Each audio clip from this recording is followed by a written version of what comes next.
दिल्ली के मोतीनगर इलाके में सड़क हादसा, तेज रफ्तार कार थार ने बाइक सवार को मारी टक्कर, बाइक सवार की मौत। हादसे के बाद मौके पर से फरार हुआ थार का ड्राइवर, मामला दर्ज कर आरोपी की तलाश में जुटी है पुलिस। किश्तवाड़ के चशोटी में तीसरे दिन भी रेस्क्यू ऑपरेशन जारी, आपदा में अब तक 65 की मौत। रेस्क्यू ऑपरेशन में के लिए उधमपुर में 2 हेलीकॉप्टर तैनात हैं। सेना, एनडीआरएफ और एसडीआरएफ की टीम ने अब तक 6000 लोगों को रेस्क्यू किया। फ्लैश फ्लड में आए मलबे में 3 मंदिर, 6 मकान और कई दुकानें तबाह हो गईं। लापता लोगों की तलाश में डॉग स्क्वाड को लगाया गया। राहत कर्मियों के मुताबिक मुश्किल हालात की वजह से कम 1 हफ्ते तक चलेगा सर्च ऑपरेशन। किश्तवाड़ पहुंचे सीएम उमर अब्दुल्ला, बाढ़ प्रभावित इलाकों का दौरा किया, सेना के जवानों से मुलाकात की, बाढ़ से हुए नुकसान की जानकारी ली।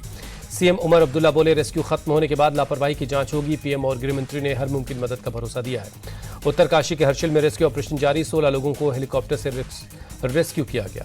धराली में भी सेना के जवान मुस्तैद हैं। एक गर्भवती महिला समेत 3 बीमार मरीजों को जिला अस्पताल पहुंचाया गया। मुंबई में भारी बारिश की वजह से विक्रोली पार्क साइट पर लैंडस्लाइड, एक मकान पर पत्थर और मिट्टी गिरने से 2 लोगों की मौत। लैंडस्लाइड में एक महिला और 2 साल की बच्ची घायल है, दोनों को राजावाड़ी अस्पताल में भर्ती करवाया गया है। मुंबई में मूसलाधार बारिश की वजह से जनजीवन बेहाल, लोकल ट्रेनें प्रभावित, कई ट्रेनें देरी से चल रही हैं। भारी बारिश के चलते मुंबई में सड़कें बनी दरिया, किंग सर्कल में भारी जलभराव है, लोग परेशान। मुंबई में भारी बारिश से SCLR ब्रिज पर जलभराव, कई जगहों पर घुटनों तक पानी भर गया है। अमरावती के चंद्र बाजार तालुका में बादल फटा, जान बचाने के लिए घरों की छतों पर चढ़े लोग। तालुका में 6 दिन से बारिश हो रही है। महाराष्ट्र के रायगढ़ में भारी बारिश से हाल बेहाल है। अलीबाग के कई इलाकों में जलभराव ने बढ़ा दिए लोगों की परेशानी। सड़कों महाराष्ट्र में रायगढ़ में भारी बारिश से हाल बेहाल, अलीबाग के कई सड़कों पर पानी लगने से थमी गाड़ियों की रफ्तार, लोगों का बाहर निकलना हुआ मुश्किल। बिहार के भागलपुर में गंगा का जलस्तर बढ़ना लगातार जारी, दर्जनों गांव पानी में डूबे, 6 लाख से ज्यादा लोग बाढ़ की चपेट में हैं। रिहायशी इलाकों में घुटनों तक पानी भरने से पलायन को मजबूर हुए लोग, गांव में पानी में ही बंधे हैं पालतू जानवर। 15 दिन से बच्चों की पढ़ाई बाधित है। कासगंज में कई गांवों में बाढ़ जैसे हालात है, प्रशासन ने एहतियातन 15 मोटर बोट्स का इंतजाम कर रखा है। बंगाल बीजेपी नेता शुभेंदु अधिकारी का घाटाल दौरा, बाढ़ के हालात का जायजा लिया, पीड़ितों से भी मुलाकात की। पीएम मोदी के जीएसटी रिफॉर्म के ऐलान के बाद एक्शन में वित्त मंत्रालय जीएसटी काउंसिल को भेजा प्रस्ताव। सूत्रों के मुताबिक जीएसटी में अब 4 की जगह 2 स्लैब होंगे। जीएसटी में अब 5 और 18% के स्लैब रखने का प्रस्ताव। हेल्थ इंश्योरेंस पर टैक्स 18 से घटाकर 5% किया जाएगा। लग्जरी आइटम और तंबाकू उत्पादों पर 40% टैक्स लगाने का प्रस्ताव। पेट्रोलियम प्रोडक्ट जीएसटी के दायरे से बाहर ही रहेंगे। बीजेपी नेता शाहना एनसी ने मोदी सरकार को बताया संवेदनशील, कहा जीएसटी सुधार से लोगों को काफी फायदा मिलेगा। पूर्व प्रधानमंत्री अटल बिहारी वाजपेयी की आज 7वीं पुण्यतिथि, सदैव अटल पहुंचकर पीएम मोदी ने श्रद्धांजलि दी। राष्ट्रपति द्रौपदी मुर्मू भी सदैव अटल पहुंची, पुष्प अर्पित कर अटल जी को नमन किया। लोकसभा अध्यक्ष ओम बिरला ने सदैव अटल पहुंचकर श्रद्धांजलि दी। रक्षा मंत्री राजनाथ सिंह, किरण रिजिजू समेत कई मंत्रियों ने श्रद्धांजलि दी।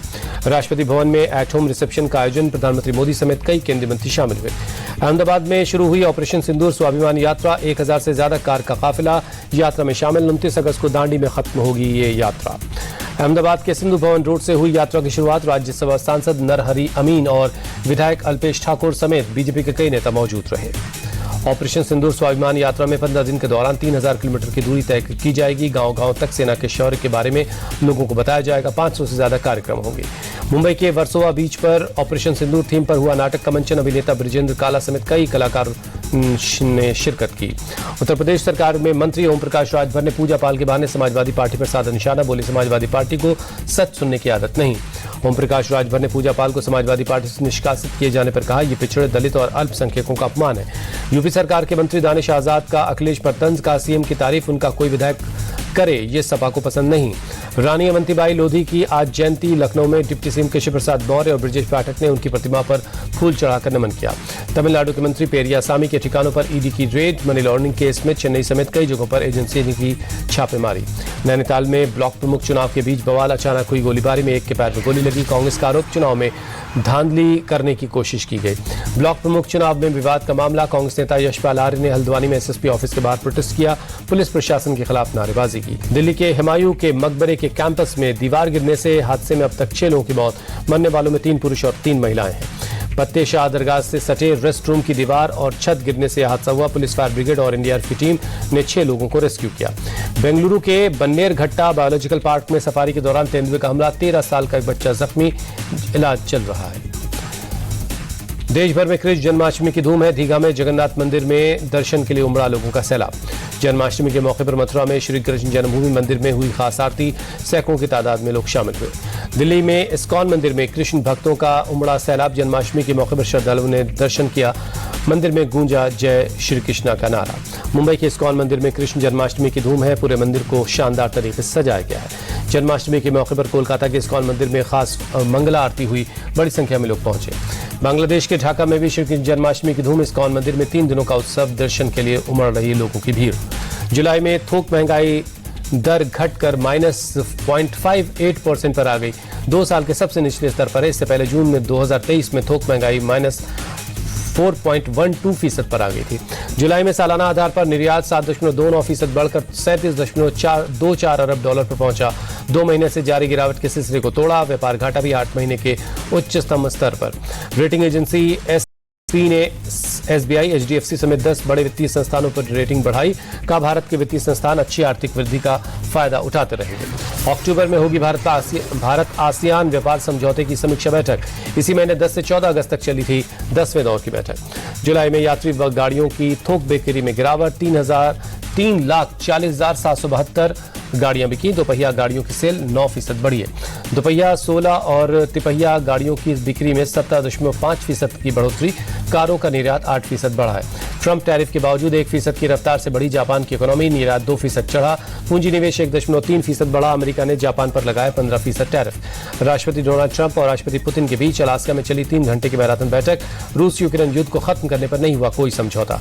बैठक के बाद ट्रंप और पुतिन ने की साझा प्रेस कॉन्फ्रेंस। राष्ट्रपति पुतिन ने रूस की सुरक्षा को बताया सबसे जरूरी। कहा अगली बैठक मॉस्को में होगी। राष्ट्रपति ट्रंप ने पुतिन के साथ बैठक को बताया अच्छा। कहा हम चाहते हैं रूस और यूक्रेन के बीच दोस्ती बढ़े, लेकिन ऐसा होता दिखाई नहीं दे रहा। मैं कोशिश करता रहूंगा। राष्ट्रपति पुतिन ने आने वाले समय में वैश्विक शांति की उम्मीद जताई। कहा ट्रंप के साथ यूक्रेन में शांति स्थापित करने पर बात हुई है। वार्ता के दौरान अमेरिका की तरफ से विदेश मंत्री मार्को रूबियो और विशेष दूत स्टीव विटकॉफ भी शामिल हुए। रूस की तरफ से विदेश मंत्री सर्गेई लावारोव, विदेश मामलों के सलाहकार यूरी उशाकोव ने भी हिस्सा लिया। एशिया कप के लिए भारतीय टीम में रिंकू सिंह को मौका मिलना मुश्किल है। शुभमन और श्रेयस पर चर्चा जारी है। रोहित और विराट का भविष्य अनिश्चित, लेकिन टीम इंडिया के लिए अब भी अहम सुरेश रैना का बड़ा बयान। साउथ अफ्रीका और ऑस्ट्रेलिया के बीच तीसरा टी20 मुकाबला आज। दोनों टीमों के पास सीरीज जीतने का मौका अभी 1-1 से बराबरी पर है। पूर्व भारतीय तेज गेंदबाज वेंकटेश प्रसाद कर्नाटक राज्य क्रिकेट संघ के चुनाव में हिस्सा लेंगे। अक्टूबर और नवंबर के बीच चुनाव होने की संभावना है। श्रीलंका के पूर्व तेज क्रिकेटर सालिया समन पर 5 साल का बैन। फिक्सिंग के मामले में आईसीसी ने कार्रवाई की। अर्जेंटीना के फुटबॉलर लियोनेल मेसी के भारत दौरे को अंतिम मंजूरी मिली। 3 दिनों के दौरे का आगाज 12 दिसंबर को कोलकाता से होगा। लियोनेल मेसी कोलकाता के बाद अहमदाबाद, मुंबई और दिल्ली जाएंगे। 15 दिसंबर को प्रधानमंत्री मोदी से उनके आवास पर मुलाकात के साथ दौरा खत्म हो जाएगा। कोलकाता में 13 दिसंबर को 7 खिलाड़ियों का फुटबॉल मैच होगा। मेसी के साथ सौरव गांगुली, लिएंडर पेस, जॉन अब्राहम और बाईचुंग भूटिया खेलेंगे। 14 दिसंबर को मुंबई के वानखेड़े स्टेडियम में गोट कॉन्सर्ट और पैडल गोट कप होगा। शाहरुख खान, लिएंडर पेस और कई सेलिब्रिटीज इस मौके पर मेसी पैडल खेलेंगे। 15 दिसंबर को दिल्ली के फिरोज शाह कोटला स्टेडियम में जीओटी कप और कॉन्सर्ट होगा। विराट कोहली और शुभमन गिल के साथ मेसी फ्रेंडली फुटबॉल मैच खेलेंगे। अंकिता ध्यानी ने महिलाओं को 2000 मीटर स्टीपल चेज में नया राष्ट्रीय रिकॉर्ड बनाया। 6 मिनट 13.92 सेकंड का वक्त लेकर पारुल चौधरी ने 6 मिनट 14.38 सेकंड के पिछले राष्ट्रीय रिकॉर्ड को तोड़ दिया। अभिनव बिंद्रा को एथलीट्स के लिए आईओसी ने मानसिक स्वास्थ्य राजदूत नियुक्त किया। अभिनव बिंद्रा ने बीजिंग ओलंपिक 2008 में निशानेबाजी में गोल्ड मेडल जीता था। एशियाई निशानेबाजी चैंपियनशिप में ओलंपिक पदक विजेता मनु भाकर भारत की चुनौती की अगुवाई करेंगी। मनु भाकर महिलाओं की 10 मीटर एयर पिस्टल और 25 मीटर एयर पिस्टल दोनों इवेंट्स में शामिल होंगी। कजाकिस्तान में 28 देशों के 734 निशानेबाज इवेंट्स में हिस्सा लेंगे। सीनियर और जूनियर दोनों स्पर्धाओं में भारत के 164 निशानेबाज शामिल होंगे।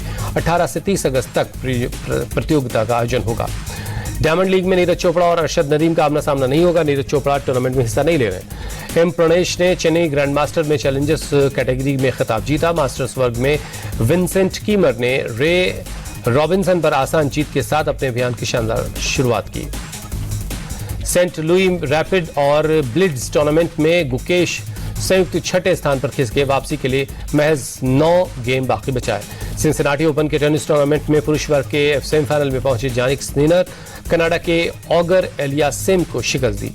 जर्मनी ने FIH हॉकी वर्ल्ड कप 2026 के लिए क्वालिफाई कर लिया। यूरो हॉकी चैंपियनशिप में अब जर्मनी का फाइनल में नीदरलैंड से सामना होगा।